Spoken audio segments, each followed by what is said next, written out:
Sa balitang pambansa, posible wanong maglabas ng warrant of arrest ang International Criminal Court o ICC laban sa dating Pangulong Rodrigo Duterte sa kalagitnaan ng taon. Ayon kay dating Senador Antonio Trillanes IV, damay rito ang anak ng dating Pangulo na si Vice President Sara Duterte at iba pang mga personalidad na dawit sa war on drugs.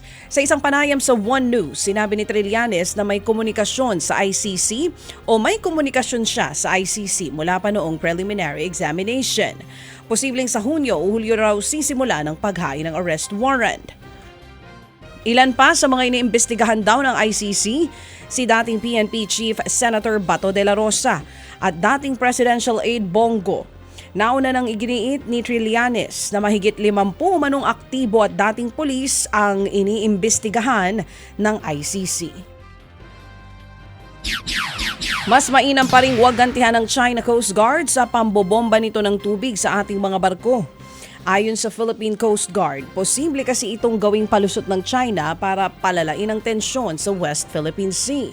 Nitong Martes lang nang bombahin ng tubig ang CCG ng mga barko ng Pilipinas o ng CCG ang mga barko ng Pilipinas na maghahatid sana ng ayuda sa Panatag Shoal.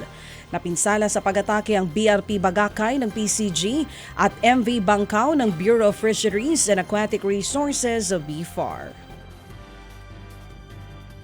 Pinatay ng umano'y research vessel ng China ang Automatic Identification System o AIS nito habang naglalayag sa karagatan sa Bicol at Silangang Visayas ng walang permiso.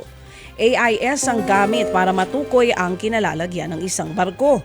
April 25 pa minomonitor ng AFP ang Chinese research vessel na Shen Kuo na unang namataan sa silangan ng Rapu-Rapu Island sa Albay.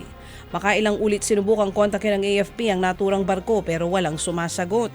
Patuloy raw na magpapatrolya ang militar kahit pa nakaalis na ang Chinese research vessel na Shen Kuo. Ted Filon at DJ Chacha ngayon nasa Radyo 5 92.3 News FM Monday to Friday 6 to 10 a.m.